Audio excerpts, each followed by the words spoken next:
Hi friends, ఈరోజు ఎంతో రుచికరమైన టమాటా పచ్చడి ఎలా తయారు చేసుకోవాలో చూద్దాం. ఇది నోరు బాగాలేనప్పుడు కూడా చాలా రుచికరంగా ఉంటుంది. ఒకసారి ట్రై చేయండి ఈ విధంగా. ముందుగా టమాటా, పచ్చిమిర్చి ముక్కలుగా కట్ చేసుకోవాలి. ముక్కలుగా కట్ చేసుకునేటప్పుడు దాని మీద ఉన్న తొక్క తీసుకుంటే టమాటా పచ్చడి ఎంతో రుచిగా ఉంటుంది. ఈ విధంగా కట్ చేసుకోండి ముక్కలని. ఆ తర్వాత ఒక బౌల్ తీసుకొని అందులో ఆయిల్ వేడి చేసుకొని అందులో పచ్చిమిర్చి ముక్కలను యాడ్ చేసుకొని అవి గోల్డెన్ బ్రౌన్ వచ్చేంత వరకు వేయించుకొని ఆ తర్వాత తీసి పక్కకు పెట్టుకోవాలి. ఈ విధంగా గోల్డెన్ బ్రౌన్ వచ్చేంత వరకు వేయించుకున్న తర్వాత అదే కడాయిలో చింతపండు కడిగి పక్కకు పెట్టుకోవాలి. దాన్ని కూడా వేసి పచ్చివాసన పోయేంత వరకు వేయించుకోవాలి. ఈ విధంగా చేయడం వల్ల టమాటా పచ్చడి ఎంతో రుచిగా ఉంటుంది. ఆ తర్వాత అదే కడాయిలో కరివేపాకు వేసుకొని వేయించుకోవాలి.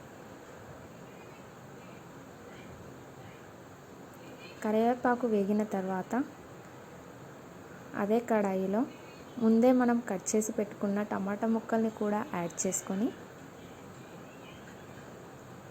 స్టవ్ సిమ్లో పెట్టుకొని ఒకసారి కలుపుతూ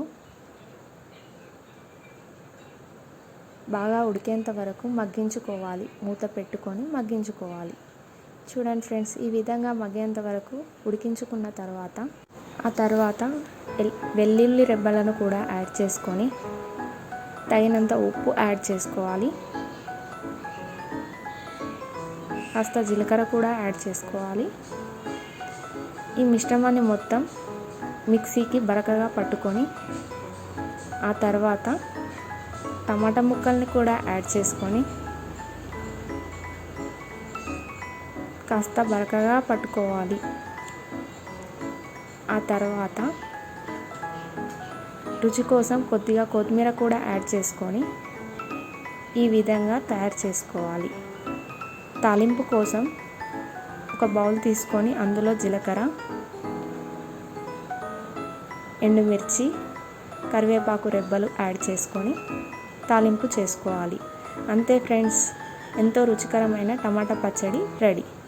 ఈ వీడియో కనుక మీకు నచ్చినట్లయితే నా ఛానల్ని లైక్ చేయండి, షేర్ చేయండి, సబ్స్క్రైబ్ చేయండి. Bye bye.